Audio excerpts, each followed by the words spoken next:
नमो अरिहन्ताणं नमो सिद्धाणं नमो आयुरीयाणं नमो वज्रायाणं नमो लोये सर्वसाहूनं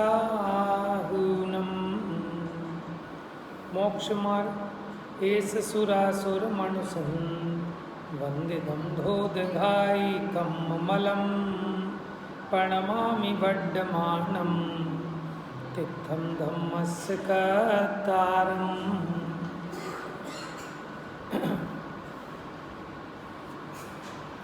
अब गाथा 189 प्रारंभ की थी, जिसमें कहा था निश्चय व्यवहार का अविरोध कैसे है।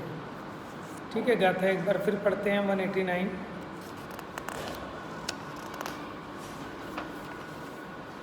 एसो बंध समासो जीवाणं निश्चयेन निदिष्टो अर्हन्ते हि जदीनं व्यवहारो अन्नः भणिदो। ऐसो बंध समासो, इस प्रकार बंध का संक्षेप है। जीवाणम निश्चयेन निदिष्टो, माने जीव को बंध का संक्षेप इस प्रकार से है। निश्चय से निदिष्टो माने कहा गया है। अरहंते ही जदीनम, अरहंत भगवान ने यतियों से इस प्रकार जीव को बंध का संक्षेप निश्चय से कहा है।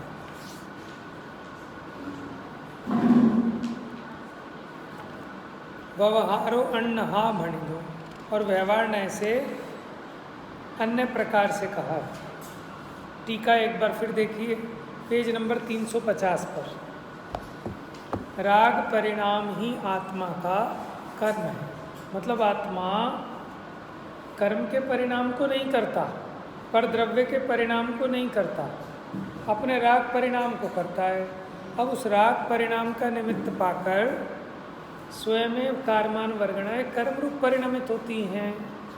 तो क्या कहते हैं कि जीव ने कर्म बांधा, जैसे कोई मांत्रिक तांत्रिक मंत्र साधना करता है और सांप का विष स्वयं उतर जाता है, तो क्या कहा जाता है कि इस मांत्रिक ने विष उतारा, जबकि उसने कोई विष वगैरह नहीं उतारा, लेकिन इसने तो अपना ध्यान लगाया मंत्र पर, तो उसके निमित्त से सांप का जहर स्वयं उतर जाता है।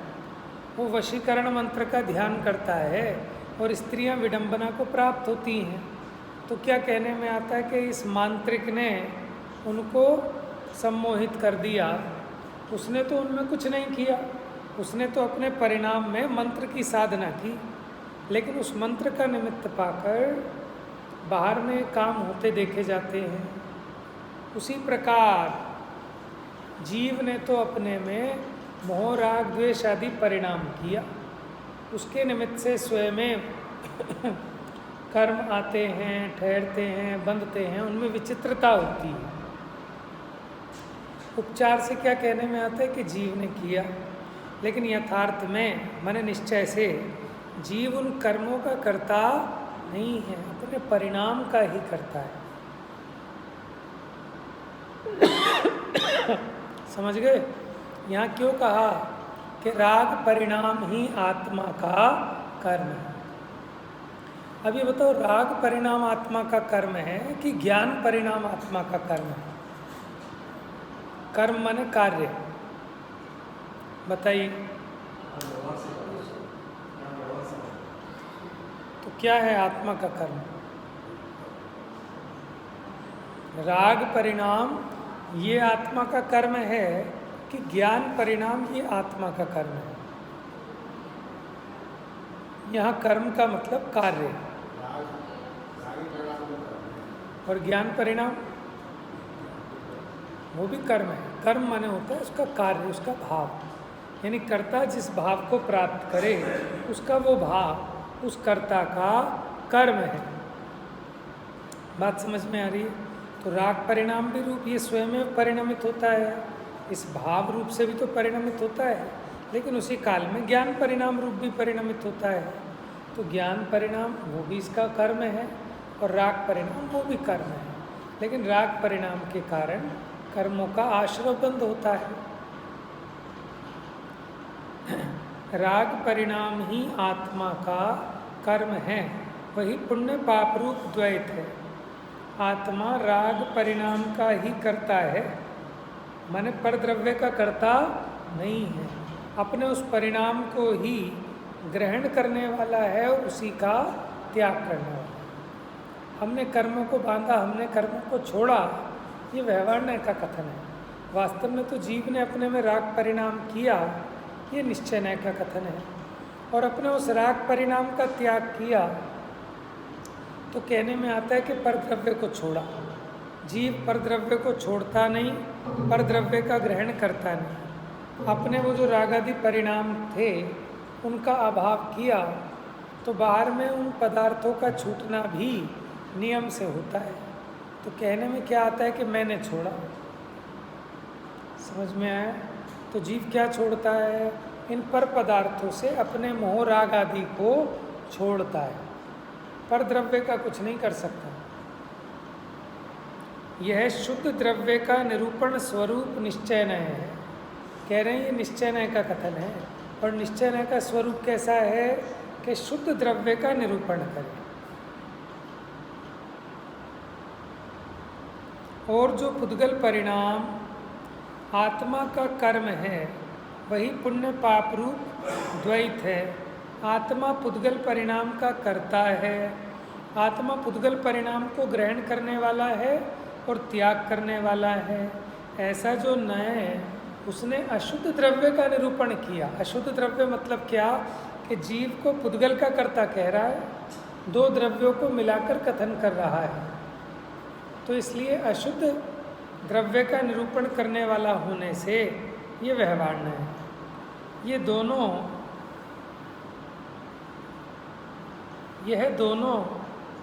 दोनों हैं, यानी निश्चय और व्यवहार, ये दोनों हैं, क्योंकि शुद्ध रूप और अशुद्ध रूप दोनों प्रकार से द्रव्य की प्रतीति की जाती है, क्योंकि संयोग की तरफ से भी और उसके असंयोगी भाव से भी द्रव्य का यथार्थ निर्णय होता है।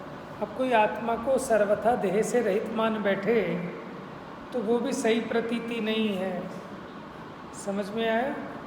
और इस संयोग को इसका स्वरूप मान ले, देह को ही इसका स्वरूप मान बैठे और देह से भिन्न आत्मा के स्वरूप को ना जाने, तो ये भी सही नहीं है।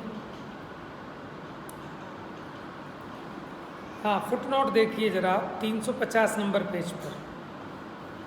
निश्चय नय मात्र स्वद्रव्य के परिणाम को बतलाता है, इसलिए उसे शुद्ध द्रव्य का कथन करने वाला कहा है। यहाँ शुद्ध द्रव्य का मतलब क्या है?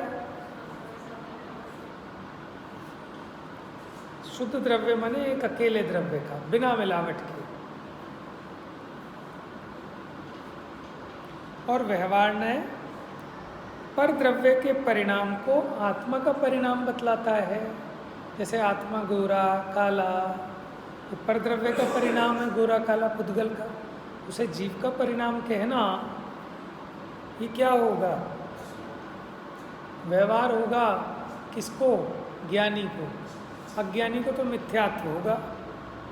वो तो सर्वथा मान बैठा कि मैं गोरा ही हूँ, मैं काला ही हूँ। ज्ञानी को मिथ्यात्व नहीं होगा, उसको व्यवहार नहीं होगा। ज्ञानी कहे कि मैं मनुष्य हूँ तो उसका भाव ज्ञान में, व्यवहार में।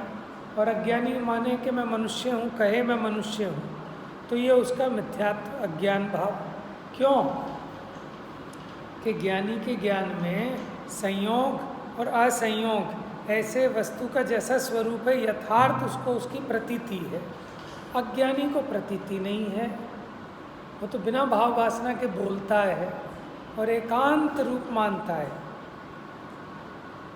अभी बताओ, आत्मा देह वाला है कि देह के रहित है? देह से रहित है, तो ये भी आपका पूरी जानकारी नहीं है। वर्तमान में देह सहित है, देह का संयोग भी है, लेकिन संयोग पने सत्यार्थ है।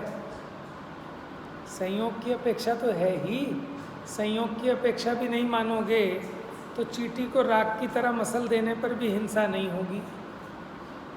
अगर सर्वथा ऐसा मानो कि जीव जो है वो व्यवहार से भी देह के संयोग वाला नहीं है, ठीक है, और जीव तो अजन्मा है, अमरण है, उसका मरण नहीं हो सकता, तो फिर तो किसी भी जीव की हिंसा करने पर हिंसा ही नहीं होगी, क्योंकि आपने तो पुद्गल को मारा है और पुद्गल तो मरा ही मराया है, जीव को तो आप मार ही नहीं सकते, तो फिर तो सारी की सारी हिंसा फैल जाएगी।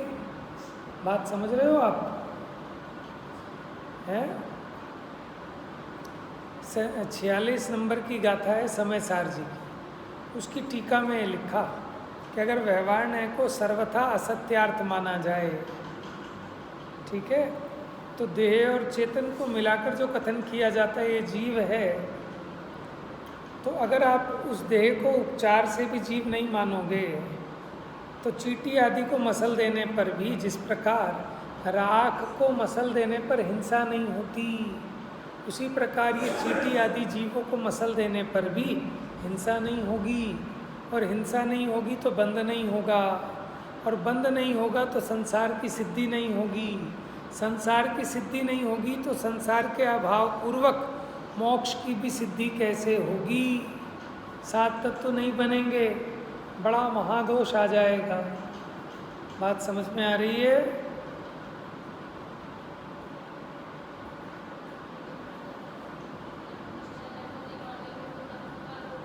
हाँ, कल बताया था, निश्चय नय को नहीं मानोगे तो तत्व का लोप हो जाएगा, और व्यवहार को नहीं मानोगे तो तीर्थ का लोप हो जाएगा, इसलिए दोनों नयों को यथावत अंगीकार करना।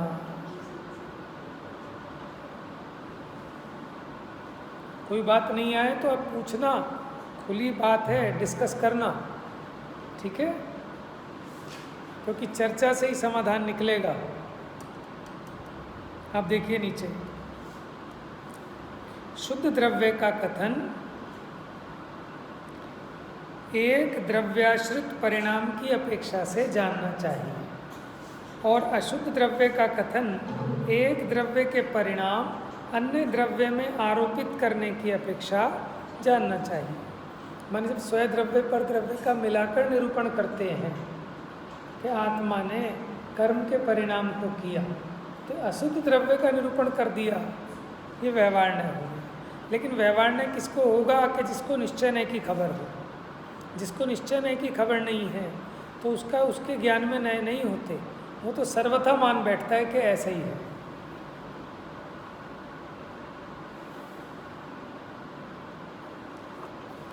अगला फुटनोट देखिए पेज नंबर 351 पर।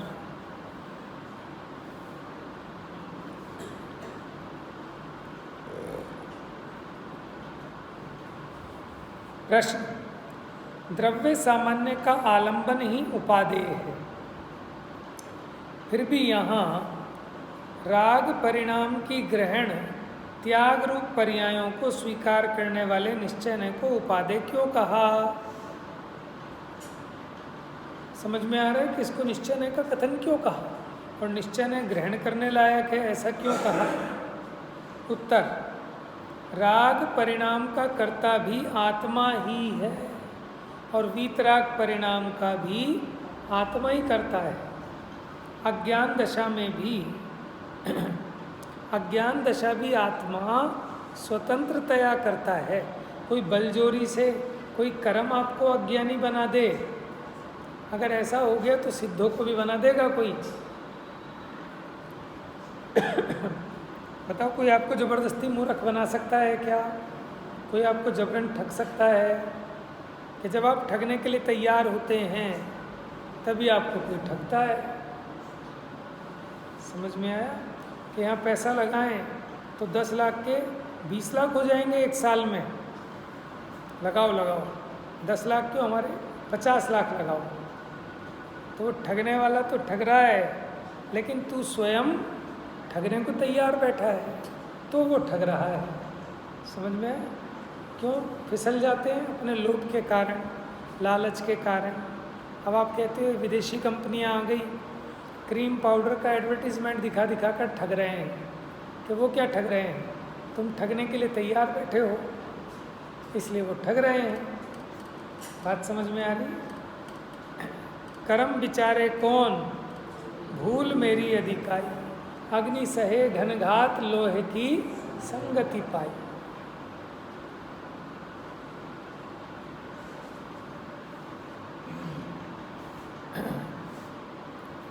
ऐसे यथार्थ ज्ञान के भीतर द्रव्य सामान्य का ज्ञान गर्भित रूप से समा ही जाता है। यदि विशेष को भली भांति यथार्थ ज्ञान हो, माने जो विशेष है उसका अगर आपको सही ज्ञान है, तो ये विशेषों को करने वाला सामान्य का ज्ञान होना ही चाहिए। द्रव्य सामान्य के ज्ञान के बिना पर्यायों का यथार्थ ज्ञान नहीं हो सकता। इसलिए उपरोक्त निश्चय में द्रव्य सामान्य का ज्ञान गर्भित रूप से समा जाता है। जो जीव बंध मार्ग रूप पर्याय में तथा मोक्ष मार्ग रूप पर्याय में आत्मा अकेला ही है, इस प्रकार यथार्थतया जानता है, वह जीव परद्रव्य से संयुक्त नहीं होता और द्रव्य सामान्य के भीतर पर्यायों को डुबोकर सुविशुद्ध हो जाता है। माने पर के अवलंबन की उसको आशा नहीं रहती कि पर ही, जब पर ने कराया है तो रागादिक पर ही मिटाएगा, तो वो परावलंबन नहीं रहता, क्योंकि उसको समझ में आ जाता है कि मैं ही मेरा कर्ता धर्ता। इस प्रकार पर्यायों के यथार्थ ज्ञान में द्रव्य सामान्य का ज्ञान अपेक्षित होने से और द्रव्य पर्यायों के यथार्थ ज्ञान में द्रव्य सामान्य का आलंबन रूप अभिप्राय अपेक्षित होने से उपरोक्त निश्चय को उपादेय कहा है। विशेष जानने के लिए 126वीं गाथा की टीका देखनी चाहिए। तो यह कहना क्या चाह रहे हैं कि निश्चय स्वाश्रित निरूपण करता है। जिस वस्तु का जो परिणाम है उसे उस वस्तु का ही परिणाम कहे वो निश्चय है, और किसी अन्य वस्तु के परिणाम को किसी अन्य वस्तु का परिणाम कहे तो वो कौन सा न्याय होगा? व्यवहार में पराश्रित कथन हो गया। ऊपर आइए पेज नंबर 351 पर, तो कहा था ना वो दोनों नए हैं, क्योंकि शुद्ध रूप और अशुद्ध रूप दोनों प्रकार से द्रव्य की प्रतीति की जाती है। द्रव्य का यथार्थ स्वरूप समझना हो तो जैसा वो शुद्ध रूप अशुद्ध रूप संयोग से, ठीक है, असंयोग से, किंतु यहाँ निश्चय उत्कृष्ट साधक होने से ग्रहण किया गया है, क्योंकि निश्चय उसके यथार्थ स्वरूप को बताता है।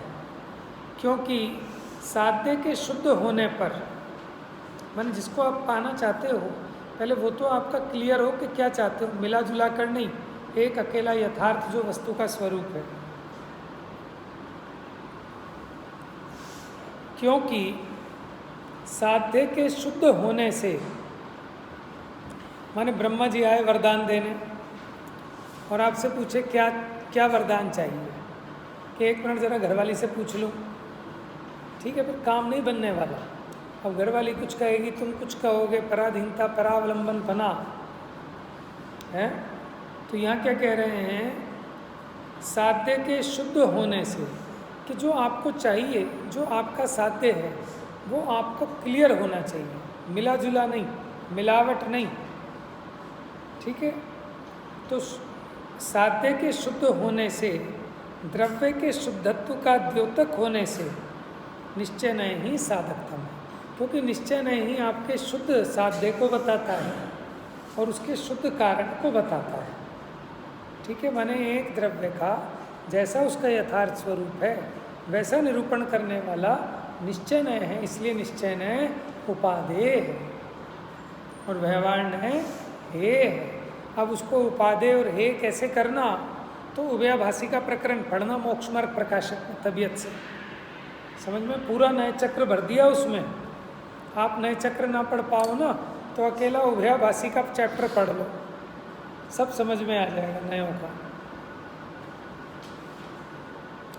किंतु अशुद्धत्व का द्योतक व्यवहार साधकतम नहीं है, क्योंकि व्यवहार दो या दो से अधिक द्रव्यों को मिला जुला के निरूपण करता है।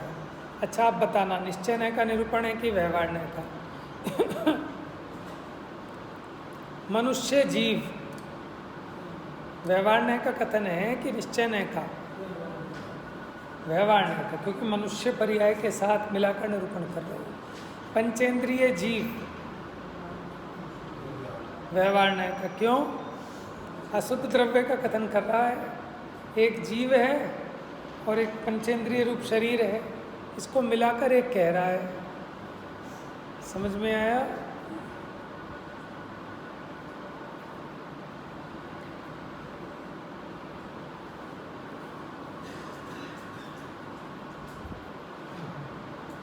माने बहुत स्पष्ट चर्चा चल रही है, अब भी नहीं समझ में आएगी तो फिर कहाँ आएगी? इसलिए संकोच मत करना, निर्णय करना है अपने को। बार बार कहाँ पढ़ेंगे? बार बार एक बार ही पढ़ने में आ जाए बहुत बड़ी बात है। ये मत सोचना कि अब दोबारा मौका मिलेगा। अब जो एक बार पढ़ रहे हैं नहीं समझ में आए तो पूछो आप बिल्कुल, क्योंकि अपना ही भला है उसमें, क्योंकि अपने को अपनी भाव भाषणा करनी है। हमने कोई झगड़ा थोड़ी करना है, हमने कोई शंका नहीं करनी, लेकिन हमने अपना पक्का निर्णय करना है। डॉक्टर से पूछते हैं ना 10 बार, डॉक्टर साहब एक बात और बता दो, अगर इसको इतने बजे खा लूँ तो दवाई को, अच्छा पानी से ले लूँ तो, अच्छा दूध से लेना है तो गर्म दूध से लूँ कि ठंडे दूध से लूँ? गर्म से ही क्यों लेना है? ठीक है, एक एक चीज़ पूछते हैं ना। बाल की खाल क्यों?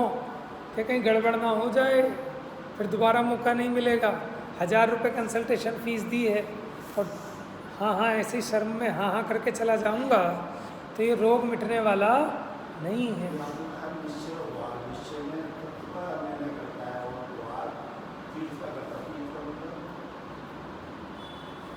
तीर्थ का मतलब है उपदेश। व्यवहार के बिना प्रतिपादन कैसे करोगे? आपको कोई भी चीज़ समझानी है तो व्यवहार का आश्रय लेना पड़ेगा, उसके भेद करके समझाने पड़ेंगे। ये व्यवहार हो गया, उसको संयोग की तरफ से। अब किसी को समझाना है घड़ा, ठीक है, घड़ा ले आ। अब आप ये कहो मिट्टी का घड़ा ले आ तो बाज़ार से खरीद लाएगा। अब मुझे चाहिए था वो घड़ा कि जिसमें मैंने घी रखा है, तो मुझे ऐसे समझाना पड़ेगा ना। 4 घड़े हैं घर में, चारों ही मिट्टी के हैं। अब कहूँ ले आ घड़ा कौन सा? मिट्टी का। तो काम चलेगा क्या? उपदेश दे पाओगे? अब क्या करोगे कि भैया दूध का घड़ा लिया, छाछ का घड़ा ले आ, घी का घड़ा ले आ। वो बच्चा कहे हमारे पिताजी पागल हो गए, घड़ा कभी घी का होता है? घड़ा तो मिट्टी का होता है। कि हाँ खबर है, पता है मिट्टी का होता है, लेकिन अभी तो घी का घड़ा ले आ। समझ गए? संयोग से किया गया कथन है। बताओ ये निश्चय का कथन की व्यवहार का? क्यों? क्योंकि घड़ा घी का नहीं है, घड़ा मिट्टी का है। यह अशुद्ध द्रव्य का निरूपण हो गया। मिट्टी के घड़े को घी का कहना, आत्मा के ज्ञान को शास्त्र का कहना कि शास्त्र का ज्ञान। नाक जानती है, नाक सुगंध का ज्ञान करती है, कान शब्द का ज्ञान करते हैं। ये क्या हो गया? स्वाद्रव्य परद्रव्य को मिलाकर निरूपण कर दिया। किसके कार्य को? आत्मा के कार्य को कान का कार्य कह रहे हो। बात समझ में आ रही है? ये अशुद्ध द्रव्य का निरूपण होने से ये व्यवहार है।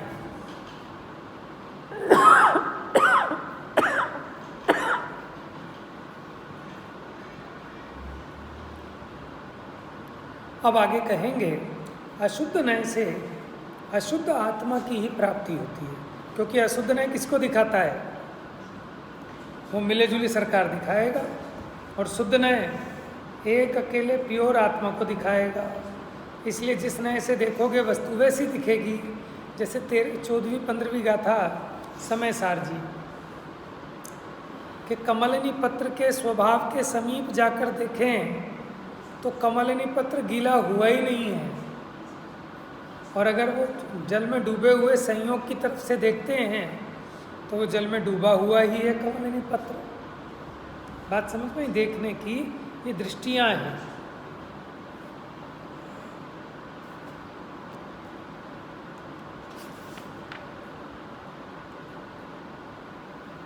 गाथा गाथा पढ़ेंगे। न चयदि जोदु ममत्तिम अहम ममेदम ति देह दविणेषु सोसामण्णं चत्ता पडिवन्नो होदियुं मग्गम।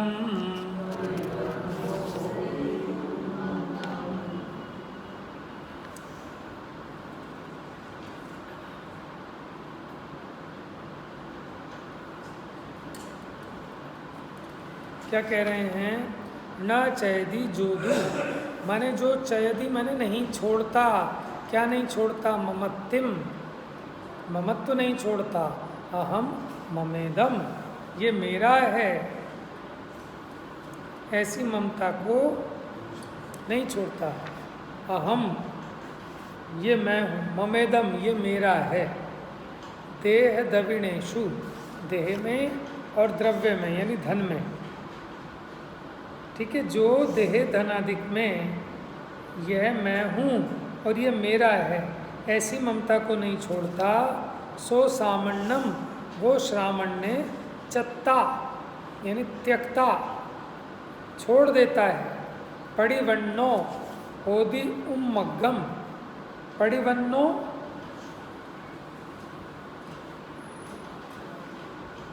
पडिवन्नो, पडिवन्नो माने उसको प्राप्त करता है, उसका आश्रय लेता है। किसका?